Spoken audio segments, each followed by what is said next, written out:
PHEVs Pakistan में वैसे ही बहुत ज्यादा इन थी, लेकिन अब पेट्रोल महंगा होने के बाद तो ये और भी ज्यादा इन हो गई हैं।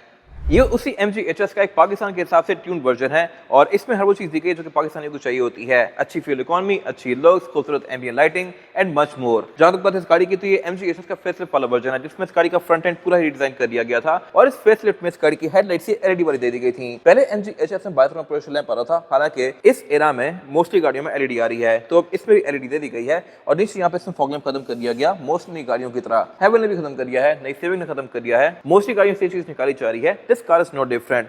और इसके अलावा इसमें ADAS भी आता है, यानी कि रडार। यहाँ पे इसके सेंसर दिए गए हैं और इसके अलावा ऊपर भी कुछ सेंसर्स आते हैं। फिर ये गाड़ी फ्रंट और बैक पे पार्किंग सेंसर्स ऑफर करती है और इस कैटेगरी में ये गाड़ी फीचर्स के लिहाज से बहुत ज्यादा लोडेड है। जब ये गाड़ी पाकिस्तान में आई थी तो स्पोर्टेज, ऑटोसॉन या इस कैटेगरी की और भी गाड़ियां इतने फीचर्स ऑफर नहीं करी थी। ये गाड़ी फीचर्स के लिहाज से मोस्ट लोडेड थी और अभी भी इसके फीचर्स काफी डिसेंट हैं। इसमें वाइपर रेन सेंसिंग आते हैं, हेडलाइट्स भी ऑटोमेटिक आती हैं जो कि डे और नाइट को सेंस करके ऑटोमेटिकली ऑन और ऑफ होंगी। और फेसलिफ्ट में चेंज होने वाले पार्ट्स हैं इस गाड़ी का बम्पर, इस गाड़ी की हेडलाइट्स, बोनट का डिजाइन और इसके अलावा फेंडर का डिजाइन भी। और फेसलिफ्ट में चेंज होने वाले पार्ट्स हैं इस गाड़ी का पूरा ही फ्रंट एंड। पुरानी MG HS ऐसी दिखती थी। साइज के लिहाज से ये गाड़ी क्रॉसओवर SUV है, वो भी C सेगमेंट की। स्पोर्टेज वगैरह जो नई आ रही हैं वो है D सेगमेंट की और इससे बड़ी कैटेगरी है और ऑब्वियसली वो गाड़ियां इससे महंगी भी हैं। पहले बार स्पोर्टेज साइज में इस जितनी थी। अब कुछ लोगों को ये शेप ज्यादा पसंद आती है एज कंपेयर टू सिविक वगैरह, बट सिविक वगैरह की अपनी फैन बेस है। ये गाड़ियां पाकिस्तान में चली ही इसलिए थी क्योंकि ये सिविक से कम पैसों में उससे कई ज्यादा फीचर ऑफर करी हैं। इस तरह से इसमें पैनोरामिक रूफ आती है, ये चीज अच्छी खासी महंगी गाड़ी में देखने को मिलती है आपको। फीचर्स के नाम पे 360 डिग्री कैमरा सेटअप भी आता है। यहाँ पे इसके कैमरास दिए गए हैं जो कि आपको इसकी साइड्स का व्यू देंगे। जैसे आप गाड़ी के टायर को टर्न करते हैं किसी तरफ, तब भी साइड के कैमरास ऑन हो जाते हैं और ये काफी हेल्पफुल है। फिर इसमें स्मार्ट एंट्री भी आती है और इसके अलावा यहाँ पे क्रोम भी काफी दिया गया है जो कि इसकी लुक्स को थोड़ा सा बेहतर बना रहा है। बाकी इस गाड़ी के बारे में एक और चीज इंटरेस्टिंग है, वो ये है कि मैं अगर इस गाड़ी का दरवाजा खोलता हूँ और बोनट ओपन करता हूँ तो बोनट ओपन करते ही इस गाड़ी का इंजन ऑन हो जाएगा, नो मैटर व्हाट। अभी ये गाड़ी ऑन है लेकिन प्लग इन हाइब्रिड पे है। अभी जैसे इसका बोनट खोलूंगा तो इसका इंजन किक इन कर जाता है इस तरह से। I am not sure why. बाकी इस गाड़ी के बारे में कुछ चीज़ें इंटरेस्टिंग है, वो ये है कि इसमें जो डोर हैं फ्यूल वाले वो दोनों तरफ आते हैं। यहाँ से आप इस गाड़ी को करेंगे चार्ज और यहाँ से डालेंगे इस गाड़ी में आप फ्यूल। अब यहाँ पे एक चीज़ खतरनाक है, वो ये है कि यहाँ पे स्टिकर दिया हुआ है RON 95 का, यानी कि कंपनी खुद कह रही है कि इसमें हम 95 से ऊपर का फ्यूल डालें, यानी कि हाई ऑक्टेन। जबकि हाई ऑक्टेन महंगा होने के बाद कंपनीज कह रही हैं, MG ने खुद सर्कुलर जारी किया है कि इसमें बेशक आम फ्यूल डालें तो कोई इशू नहीं है। ये टर्बो चार्ज इंजन है और इसको आम फ्यूल सूट करेगा या नहीं इसकी कोई गारंटी नहीं है। खैर, यहाँ से आप इसमें फ्यूल डालेंगे, टैंक इसमें 37 लीटर्स का है। वहां से अगर आप इसको चार्ज करते हैं तो ये गाड़ी 50 किलोमीटर की प्योर EV रेंज देती है और आप इसको चार्ज करके भी फ्यूल के बगैर यूज कर सकते हैं। खैर, आती है गाड़ी फ्रंट व्हील ड्राइव है और इसमें ऑर्बिटल डिस्क ब्रेक भी आती है। फेसलिफ्ट में इसके रिस्क का डिजाइन चेंज कर दिया गया है और हाइट के लिहाज से गाड़ी क्योंकि ऊंची है तो सिर्फ वगैरह से मेरे ख्याल से ये बेहतर ऑप्शन है। इसमें बैठना और निकलना भी आसान है और ग्राउंड क्लियरेंस के लिहाज से भी ये गाड़ी डिसेंट है। पाकिस्तान में आपको कहीं भी तंग नहीं करेगी। ट्रंक कैपेसिटी के लिहाज से भी गाड़ी डिसेंट है और अगर आपने इसकी ट्रंक कैपेसिटी को और स्पेशियस बनाना हो तो ऑब्वियसली इसके रेयर बेंचेस फोल्ड भी हो जाते हैं और यहाँ पे हर चीज पे सही वर्क किया गया है। हर चीज की मर्सिडीज के लेवल की है। इवन जो इसका ये लॉक है ये भी बंद करने के बाद इस तरह से क्लिक करता है और ये चीज नई मर्सिडीज में देखने को मिलेगी आपको। बाकी नीचे यहाँ पे इसका स्पेयर टायर नहीं आता, सिर्फ पंक्चर रिपेयर किट वगैरह दी गई है और इलेक्ट्रिक कंपोनेंट्स हैं और इसके अलावा ट्रंक पे प्रॉपर लाइट वगैरह आती है। टेलगेट इसमें पावर्ड है जिसकी आप हाइट को भी एडजस्ट कर सकते हैं। इसकी सिस्टम और टेलगेट की हाइट के ऊपर मैंने प्रॉपर गाइड बनाई हुई है जो कि आप जाके हमारे पेज पे देख सकते हैं।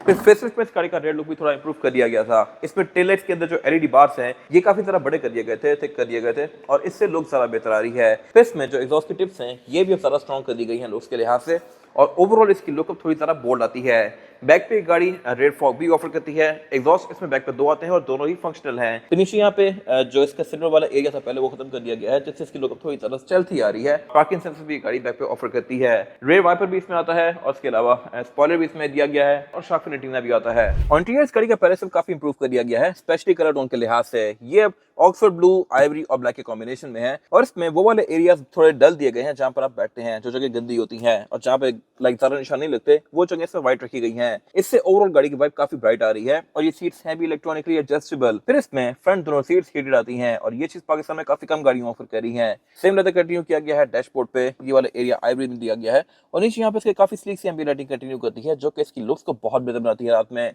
इसको आप RGB कलर से स्विच भी कर सकते हैं और सेम एम्बिएंट लाइटिंग इसके डोर पैनल्स के अंदर भी कंटिन्यू करती है। डोर पैनल्स भी इसके लुक्स के लिहाज से काफी खूबसूरत हैं। इसमें ओशन वेव डिजाइन दिया गया है और बाकी यहाँ पे नीचे स्टोरेज कंपार्टमेंट दिया गया है। इसमें आती है इस गाड़ी की ये गाइड और इस गाड़ी के बारे में एक चीज वियर्ड है, वो ये है कि इसके बैक पे एक स्टिकर लगा हुआ है MG पाकिस्तान का। अब सारा कुछ यहाँ पे प्रिंट हुआ हुआ है लेकिन एक यहाँ पे स्टिकर लगा हुआ है और अगर मैं स्टिकर को उतार के देखूं तो इसके नीचे पाकिस्तान की स्पेलिंग ही गलत है। तो ये मेरे ख्याल से एक वियर्ड सी चीज है, प्रिंटिंग एरर है, बट स्टिल यहाँ पे मेरे ख्याल से एमजी बेहतर कर सकती है अपने आप को। सेंटर में इसकी स्क्रीन दी गई है जो कि फ्लोटिंग डिजाइन में है और ये भी ग्राफिक्स के लिहाज से पहले से इंप्रूव कर दी गई है। साइज और लुक वगैरह पहले जैसी ही है। इसमें Bluetooth, aux, navigation, USB, Android Auto, Apple CarPlay ये सब तो आता ही है, बट क्लाइमेट कंट्रोल भी इसमें डुअल जोन आता है। फिर ये गाड़ी PM2.5 फिल्टर भी बिल्ट इन ऑफर करती है और ये मेरे ख्याल से बड़ी फिट चीज है, स्पेशली उन सिटीज में जहाँ पे पोल्यूशन ज्यादा है, जैसा कि लाहौर वगैरह। खैर नीचे फिर ये बेसिक एयर वेंट्स वगैरह दिए गए हैं, क्लाइमेट कंट्रोल के कुछ फिजिकल बटन दिए गए हैं, नीचे यहाँ पे स्टोरेज कंपार्टमेंट और ये पावर आउटलेट वगैरह आते हैं। और इसमें जो गेयर सेलेक्टर है ये कंपैरेटिवली पेट्रोल वाली गाड़ी से डिफरेंट है। ये इलेक्ट्रॉनिक है, इसको मैं इस तरह से गेयर में स्विच करूंगा लाइक दिस। पेट्रोल वाली गाड़ी में यहाँ पे मैनुअली भी चलाने का ऑप्शन दिया गया होता है, इसमें नहीं है। बाकी पार्किंग ब्रेक वगैरह यहाँ पे इलेक्ट्रॉनिक आती हैं। इसकी जो ये गाइडलाइंस हैं ये डायनामिक आती हैं, टायर मोड़ने पे ये टर्न करती हैं इस तरह से। फिर इसके पीछे यहाँ पे इसके कप होल्डर वगैरह दिए गए हैं, सेंटर कंसोल दिया गया है जो कि स्पेस के लिहाज से ठीक है, बट इसमें कूल बॉक्स भी आता है। अगेन ये मेरे ख्याल से इसका एज है बाकी गाड़ियों पे। सीट्स इसकी कंफर्ट के लिहाज से बहुत जबरदस्त हैं। एयर बैग की गाड़ी टोटल 6 ऑफर करती है और इसमें फिर पैनोरामिक रूफ भी आती है जो कि कैबिन का व्यू बहुत जबरदस्त बनाती है। रूफ लाइनर इसका आइवरी होने की वजह से इसमें फील काफी ब्राइट आती है। स्टीयरिंग इसमें बॉटम कट आता है ये मल्टीमीडिया वाला और मीटर इसका पूरी स्क्रीन है जिसकी आप थीम्स को भी चेंज कर सकते हैं। स्टार्ट होने पे ये काफी खूबसूरत इफेक्ट देता है और ओवरऑल मेरे ख्याल से ये एनालॉग मीटर से बहुत ज्यादा बेहतर है। ऐसा मीटर पहले आ गया था बट ग्राफिक्स के लिहाज से ये डिफरेंट है। फिर ड्राइविंग में ड्राइवर को हेल्प करने के लिए यहाँ पे ये ब्लाइंड स्पॉट मॉनिटर्स भी दिए गए हैं। विंडोज में चारों ही सिंगल टैप वाली हैं, साइड मिरर रिट्रैक्टेबल हैं। बैक पे इसमें 2 से 3 लोग कंफर्टेबली बैठ सकते हैं। रेयर पैसेंजर्स के लिए एमेनिटीज भी अच्छी आती हैं। यहाँ एयर वेंट्स हैं, पावर आउटलेट हैं, फ्लोर भी ऑलमोस्ट फ्लैट ही है और यहाँ पे फिर सेंटर कंसोल भी दिया गया है और ये भी क्वालिटी के लिहाज से नेक्स्ट लेवल है। ऐसी क्वालिटी आपको ब्रश एल्यूमिनियम वाली जर्मन कार्स में देखने को मिलती है। फिर इसमें ये यहाँ पे स्टोरेज कंपार्टमेंट भी दिया गया है जिसमें एल्कंटारा लगा हुआ है और सीट बेल्ट भी इसमें रेयर पैसेंजर्स के लिए प्रॉपर दी गई है। सीट बेल्ट के लिए प्रॉपर यहाँ पे ये एरियाज भी दिए गए हैं, कभी स्पेस जहाँ पे ये अगर यूज नहीं हो रहे तो फिट हो जाए और ये चीज़ बहुत कम गाड़ियों में आती है। फिर इसमें प्रॉपर रेयर पैसेंजर्स के लिए एयरबैग्स दिए गए हैं। यहाँ पैनोरामिक रूफ कंटिन्यू करती है, लाइट्स भी दी गई हैं और एम्बी लाइटिंग भी यहाँ पे कंटिन्यू करती है। यूजुअली गाड़ियाँ बैक पे चीप आउट कर जाती हैं और डोर्स में प्लास्टिक दे देती हैं, बट इसके केस में क्वालिटी तो पूरी रखी गई है बट एम्बी लाइटिंग भी कंटिन्यू की गई है। इवन सिविक आरएस भी ऑफर नहीं करती जो कि ज्यादा महंगी गाड़ी है। अब चलते हैं इसकी टेस्ट ड्राइव पे। Alright, driving the MG HS PHEV। PHEVs Pakistan में बहुत तरह आने लग गई हैं। हर ब्रांड PHEV बना रहा है। हेवल ने भी रिसेंटली S6 PHEV लॉन्च की है। MG वैसे काफी पहले से PHEV ऑफर कर रहा है। ये प्री फेसलिफ्ट में भी आती थी लेकिन तब कोई बहुत ज्यादा चली नहीं, बट अब ये गाड़ी काफी चल रही है क्योंकि लोगों को PHEV की अवेयरनेस आ गई है और पाकिस्तान में PHEV ही सबसे ज्यादा कामयाब है क्योंकि यहाँ पे इलेक्ट्रिक का इंफ्रास्ट्रक्चर भी बहुत ज्यादा स्ट्रॉन्ग है नहीं, ऊपर से बिजली भी यहाँ पे काफी ज्यादा महंगी है और लोड शेडिंग भी होती है। तो इस सब से बचने के लिए PHEV मेरे ख्याल से बेहतर ऑप्शन है। जब बिजली नहीं है तो आप पेट्रोल यूज करें और जब बिजली है तो फिर आप इसको चार्ज करके इससे जबरदस्त किस्म की परफॉर्मेंस तो ले ही सकते हैं, लेकिन ये गाड़ी आपको एवरेज भी अच्छी देगी। और PHEV की सबसे बेस्ट चीज इस गाड़ी की परफॉर्मेंस ही होती है। ये गाड़ियाँ इंस्टेंटली फास्ट होती हैं। अब कहने को ये गाड़ी सिर्फ 15 सीसी है लेकिन ये 267 हॉर्स पावर प्रोड्यूस करती है। अब परफॉर्मेंस फिगर्स, गाड़ियों के एक्सीलरेशन, ये चीज बिल्कुल खेल बन चुकी है। पहले 250 हॉर्स पावर बड़ा फिगर होता था बट अब ये हर दूसरी गाड़ी में आ रहा है, ये जो नई गाड़ियां आ रही हैं और ये गाड़ी है भी इंस्टेंटली फास्ट। अभी जो रिसेंटली S6 PHEV आई है वो गाड़ी मोस्टली रोड का साथ कम्पीट कर सकती है। इसी तरह शार्क अच्छा खासा बड़ा ट्रक होते हुए बड़ी बड़ी SUV और परफॉर्मेंस कार्स को बीट कर सकता है। Same goes for this car. इतनी सी गाड़ी होते हुए ये गाड़ी 267 हॉर्स पावर प्रोड्यूस करती है। अब ये चीज हम रोड पर टेस्ट भी करेंगे कि ये 267 हॉर्स पावर वाकई में डिलीवर करती भी है या नहीं। और बाकी जहां तक बात है MG HS की, तो पाकिस्तान में ये गाड़ी इनिशियली जब लॉन्च की गई थी तो बहुत सारा पॉपुलर हुई थी क्योंकि इसकी लुक्स, इंटीरियर सब कुछ बहुत जबरदस्त था, बट एवरेज की वजह से ये गाड़ी पाकिस्तान में थोड़ा रह गई। अब इस गाड़ी की एवरेज भी बेहतर कर दी गई है तो मेरे ख्याल से ये गाड़ी काफी चलने वाली है। रिसेंटली MG HS को फेसलिफ्ट किया गया है, ये फेसलिफ्ट वाला वर्जन है और इसमें ये मोनाको ब्लू इंटीरियर ऑफर किया गया है जो कि बहुत खूबसूरत है। बाकी इसके अलावा राइड क्वालिटी भी इस गाड़ी की अच्छी है, बट चाइनीज गाड़ियों में एक चीज आपको थोड़ी बहुत फील होती है, वो है बिल्ड क्वालिटी का लैग। अब इस गाड़ी में टक टक की आवाज आ रही है, खड्डों पे आती है। आई एम नॉट श्योर कि ये क्या है, बट ये अनॉय कर रही है और मैं फिगर आउट नहीं कर पा रहा ये कहाँ से आ रही है, बट आ रही है और ये कहने को नई गाड़ी है। खैर, इसके अलावा जहाँ तक बात है इंटीरियर की बिल्ड क्वालिटी की, तो ये सिविक वगैरह से बहुत ज़्यादा बेहतर है। इंटीरियर में इसकी एम्बिएंट लाइटिंग भी मर्सिडीज ऐसी खूबसूरत दी गई है। फीचर्स के लिहाज से भी काफ़ी इक्विप्ड है, बट परफॉर्मेंस के लिहाज से जो इसकी इंप्रूवमेंट्स की गई हैं ये टोटली वर्थ इट हैं। इसके अलावा जिस प्राइस पर ये गाड़ी लाई करती है, इस प्राइस के आसपास भी कोई गाड़ी इसको कम्पीट नहीं कर सकती। सिविक RS इससे पहले एक तेज गाड़ी कंसिडर की जाती थी, बट ये बहुत ज़बरदस्त है। बाकी राइड क्वालिटी इस गाड़ी की अच्छी है। इंटीरियर में जो ओवरऑल नॉइस है ये भी काफ़ी रिड्यूस है। इंस्टॉलेशन यहाँ पे अच्छी की गई है, लेकिन जो हाइब्रिड और PHEVs होती हैं इनका ड्राइविंग एक्सपीरियंस थोड़ा सा डिफरेंट होता है क्योंकि इसमें रीजन ब्रेकिंग आती है, रीजनरेटिव ब्रेकिंग। इसकी आप इंटेंसिटी को कम ज़्यादा कर सकते हैं, हार्ड, नॉर्मल या फिर बिल्कुल लो कर सकते हैं। रीजन से बेसिकली होता यह है कि गाड़ी जो इसकी इलेक्ट्रिक मोटर है उसको चार्ज करती है। जैसे आप रेस से पाँव उठाते हैं, गाड़ी ऑटोमेटिकली ब्रेकिंग करके बैटरी को चार्ज करती है। खैर ये सब चीज़ें आगे डिस्कस करेंगे। फिलहाल इस गाड़ी का 0 to 100 करके चेक करते हैं, जो कि सबसे इंपॉर्टेंट चीज़ है। कंपनी क्लेम करती है कि ये 7.1 में 0 to 100 करती है 7.1 सेकंड में, बट ऑन रोड देखते हैं कि ये क्या फिगर देती है। इसको मैं स्टैंड स्टिल पे ले आया हूँ और देखते हैं कि ये गाड़ी 0 से 100 की अंदर में करती है। तो 3, 2, 1।